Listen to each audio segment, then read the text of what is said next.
heureuse de vous retrouver aujourd'hui en Sud-Vendée et plus précisément à Saint-Michel-le-Cloux, un village situé entre Mervan, Exanton, Fousset et Fontenay. Saint-Michel est une commune rurale située aux confins du bocage et de la plaine céréalière. Le territoire délimite d'ailleurs la partie sud de la forêt de Mervan. Ici, un atout majeur également, la rivière la Vendée. Ici, la nature a forcément façonné le paysage, un environnement également sublimé par la main de l'homme. Avançons vite jusqu'au château du Mazeau pour rencontrer Arthur Daucher. Bienvenue au jardin.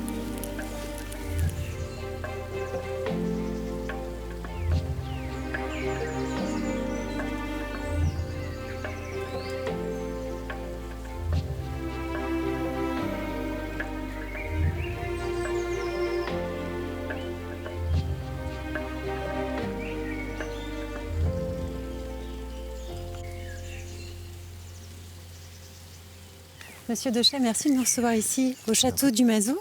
Est-ce que vous pourriez nous expliquer l'origine de ce site qui est quelque peu atypique quand même pour notre Vendée? Oui, atypique, ouais, c'est une origine qui est très ancienne puisque sur le cadastre napoléonien, on a des mentions d'une motte féodale. Ensuite, s'est construit un village qui s'appelait le village du Mazeau, à ne pas confondre avec le Mazeau un peu plus loin. Voilà. Donc village avec des maisons qui allaient un petit peu partout. Et puis est arrivée la Révolution française avec un changement dans le droit de la propriété. Et donc la famille de Suéraud, qui était propriétaire, a pu racheter toutes les maisons et puis finalement raser tout le village et reconstruire le château tel qu'il est aujourd'hui. On rase le village, on aménage ce château, ce parc. Oui. 19e siècle à peu près? Oui, 19e siècle. Alors architecture 18e, mais un parc totalement 19e, donc avec le début des parcs paysagers. Voilà, des magiques parcs paysagers. Et ce parc aujourd'hui s'étend sur combien d'hectares? Le parc, alors Clos de Mur, on va être sur une trentaine d'hectares. Oui. Et donc tout avait été élaboré pour avoir des vues un petit peu partout et avec des jeux de cache-cache grâce à la végétation. Un espace merveilleusement bien préservé. Puis c'est vrai que là, nous sommes accueillis par ces arbres plus que centenaires, oui. Voilà, qui symbolisent le parc et qui marquent ce château du Mazeau dans le paysage. Est-ce que vous avez accepté, Monsieur Daucher, de nous faire découvrir ce parc? Écoutez, avec grand plaisir. Je vous suis alors. Allons-y.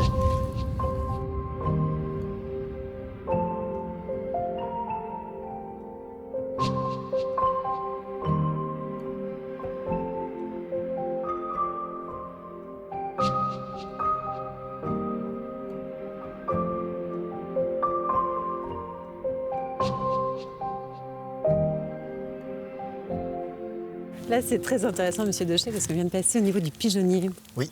Le pigeonnier qui est également du 19e ou c'est une construction plus ancienne? Non, c'est une folie qui s'inscrit dans le parc. Et donc, c'est une construction du 19e. Donc là, clairement, on est encore passé à une architecture ostentatoire. On oui, marque le paysage oui.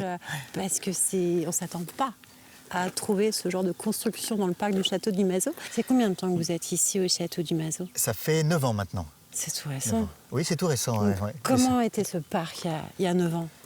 Il y a 9 ans, il était pas tout à fait comme il est maintenant. Là, on a nous retravaillé pas mal sur les massifs et surtout, on retravaille pour remettre en place tout le parc paysager tel qu'il existait au 19e. Il n'empêche que c'est un challenge immense que de réhabiliter ce genre de propriété. Le château est une chose, le parc en est une autre. Oui. Comment on travaille pour la réhabilitation d'un parc? On travaille sur l'image ancienne, sur la carte postale ancienne, sur des plans? On se fait aider? Alors, oui, un petit peu de tout.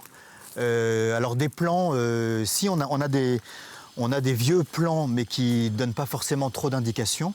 Ensuite, je me fais aider par un architecte des jardins, justement, qui m'aide et puis qui, lui, va répertorier avec ce qu'il voit toutes les différentes vues, parce qu'il y en a énormément, toutes les vues, et puis pour ensuite essayer de les reconstruire, enfin les remodeler en végétal. Et donc on a, nous maintenant, un programme sur les années qui viennent pour pouvoir replanter. Là. J'imagine. Et la carte postale ancienne, j'imagine que vous devez aussi aimer travailler tout ceci, regarder comment c'était avant. Oui. Qu'est-ce qu'on pouvait trouver à la fin du 19e ou au début du 20e au château du Mazeau?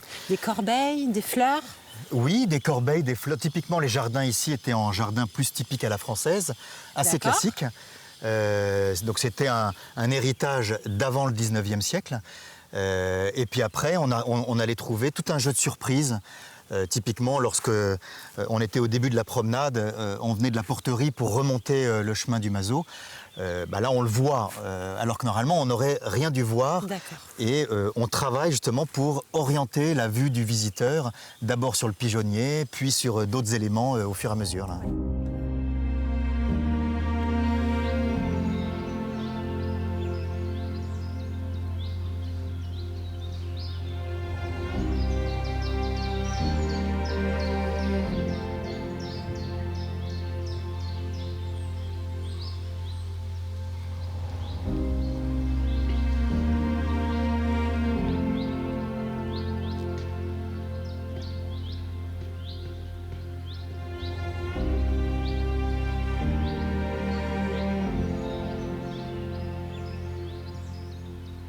Monsieur Daucher, en se baladant là en Mazo, on voit bien qu'on est sur un parc vraiment naturel, respectueux de l'environnement.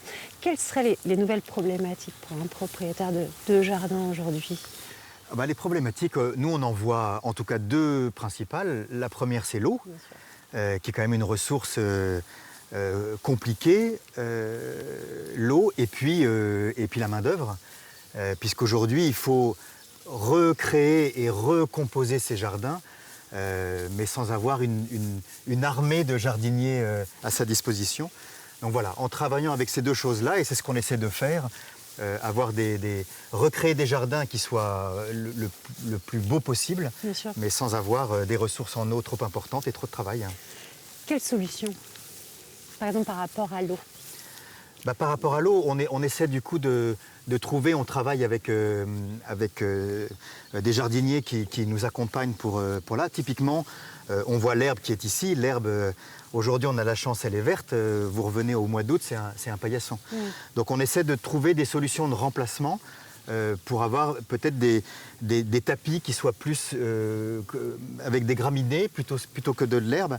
Et puis ce qui va nous permettre d'être beaucoup moins consommateurs en eau, qui vont être beaucoup plus résistants à la sécheresse. Voilà, une pelouse qui est moins gourmande. Et on essaie de travailler plus du coup sur du buisson, mais du buisson qui va quand même nous apporter, on arrive même dans les buissons à avoir des compositions de couleurs intéressantes. Et même quand on est arrivé tout à l'heure, quand on a allongé la grande allée avec la prairie fleurie, qui actuellement en plus est magnifique, là on voit aussi toute cette palette de vert qui est superbe. Donc effectivement, je pense que c'est nos goûts aussi qui vont évoluer vers quelque chose de nouveau. Exactement, oui, il faut rééduquer le regard aussi de tout le monde. C'est très important. Exactement, on continue On continue. Je vous suis.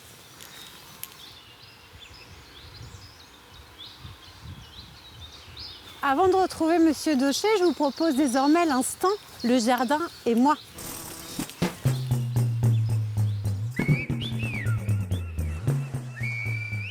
Aujourd'hui, je vais vous parler de la végétalisation des pieds de mur. La végétalisation des pieds de mur permet d'embellir les espaces urbains et apporter une touche de verdure. Les plantes grimpantes telles que les lierres ou les vignes peuvent recouvrir les façades des bâtiments et créer un effet visuel agréable. La rose trémière, le chèvrefeuille, la clématite, la bignonne peuvent contribuer à la biodiversité en attirant les insectes pollinisateurs et en offrant un refuge aux oiseaux. Les plantes agissent comme des isolants naturels, réduisant les variations de température à l'intérieur des bâtiments. La végétalisation des pieds de mur permet de réguler l'humidité, les plantes absorbent l'eau de pluie et les ruissellements sont limités. Les végétaux contribuent à la purification de l'air, ils absorbent les polluants atmosphériques et produisent de l'oxygène. La végétalisation des pieds de mur contribue à la réduction de l'effet d'îlot de chaleur urbain.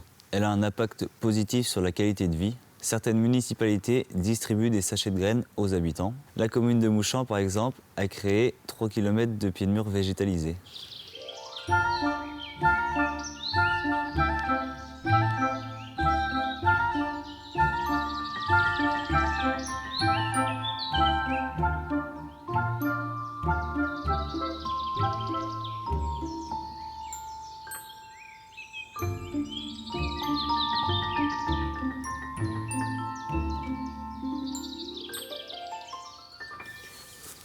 Ce tilleul est superbe.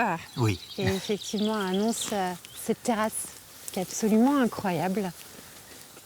Alors, il y a un endroit où on aime beaucoup se tenir, notamment quand il fait chaud, avec la fraîcheur légendaire du tilleul. On y est très très bien là. Oui, et cette terrasse, donc, bien évidemment, comme le château aménagé ici au 19e, de plein pied avec les pièces de vie du château. Oui. Ça aussi, ça participe au parc paysager, c'est-à-dire qu'on ouvre les pièces de vie finalement sur l'extérieur. Oui, oui, et puis c'est une chance parce que c'est à peu près le seul endroit qui soit de plein pied à l'extérieur. Donc c'est vrai qu'on aime bien s'y tenir et puis on a une vue extraordinaire là jusqu'à la mer. Cette vue est absolument incroyable et toujours avec ces sujets aussi qui ponctuent le paysage. Vous avez et les cèdres du Liban et les cèdres de l'Atlas. Oui. Cèdres du Liban qu'on reconnaît bien avec leur port particulier et puis après des cèdres de l'Atlas qui montent et qui doivent encore grandir pour pouvoir prendre leur port aussi définitif. Qui probablement ont été plantés en même temps que le château a été construit. Oui, en même temps, ou en tout cas réfléchi juste avant, puisque le château vient faire partie, vient s'inscrire dans le parc. Et c'est vrai qu'au 19e, le parc était même presque plus important que le bâti. C'est-à-dire que paysagistes et architectes travaillent ensemble pour concevoir le meilleur, finalement. Oui. Et avec la famille de Suiro qui venait en pivot autour de ça, parce que c'est quand même eux qui étaient les visionnaires par rapport à tout ce qu'on voit aujourd'hui. Bien évidemment. Et là, je vois une très grande allée qui part se perdre au loin. On accède à un bois, c'est ça, de ce côté-ci ?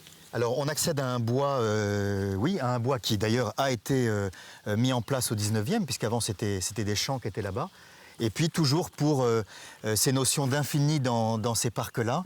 Alors il faut encore qu'on le retravaille, mais on passe au-dessus de la route là-bas. Et puis théoriquement, on devrait avoir une vue complètement dégagée vers le bocage encore derrière, pour avoir une impression que le parc s'étend jusqu'aux confins du monde.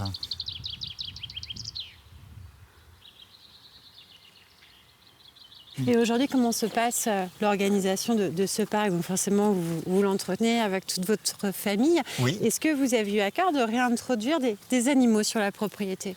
Alors, c'est vrai que ces parcs-là sont faits autour du monde agricole. Bien sûr. Ici, on est en bordure de forêt de Mervan, donc la chasse et le cheval étaient extrêmement présents. Donc il y a des chevaux qui sont là et il y a surtout une exploitation agricole qui est à l'angle avec du coup des vaches qui sont là et qui profitent de l'herbe qui en plus a poussé abondamment cette année. Et toutes ces petites fleurs, donc des bovins toujours ici au château du Mazo. Oui, toujours. Oui. Puis ensuite, juste dans la limite proche, il y avait déjà 5 fermes qui étaient attenantes à la propriété. Aujourd'hui en activité, il n'en reste plus qu'une seule. Mais tout est encore présent là. C'est très intéressant quand même de voir comment ces vies de château étaient aussi des vies où on était en autarcie finalement, parce qu'on avait nos fermes, on avait nos animaux, on avait tout ce qui se passait. Et vous, Monsieur Daucher, quel projet dans les années à venir ? Donc on a bien compris réhabiliter le parc. Et sinon continuez vos recherches, j'imagine, sur l'histoire du Mazo ? Oui, essayer de comprendre. Il me reste encore forcément beaucoup de mystères et d'incertitudes. Donc j'ai encore beaucoup de choses à découvrir, que ce soit en architecture, en paysager, en travail de l'eau aussi, puisqu'il y a une pièce d'eau qui est tout en haut, puis par gravité qui alimentait les fermes, qui alimentait un petit peu tout ici. Tout était bien fait. Tout était remarquablement fait. C'est vrai qu'on pense qu'à l'époque moderne, on sait tout faire, mais il y avait quand même une intelligence extraordinaire avant. Là. On utilisait bien le paysage, en fait. Tout était conçu autour de ceci. Tout était conçu autour. Et puis la main de l'homme savait modeler le paysage, mais aussi en accord, et non pas contre la nature. Là. Merci beaucoup, en tout cas, pour votre témoignage. On reviendra peut-être pas dès l'année prochaine, mais d'ici 3, 4, 5 ans pour voir comment les choses ont évolué au Mazo. Elles évolueront bien, forcément. En tout cas, c'est ce qu'on souhaite. On souhaite aussi. Merci beaucoup. Je vous en prie, à très bientôt. Au revoir.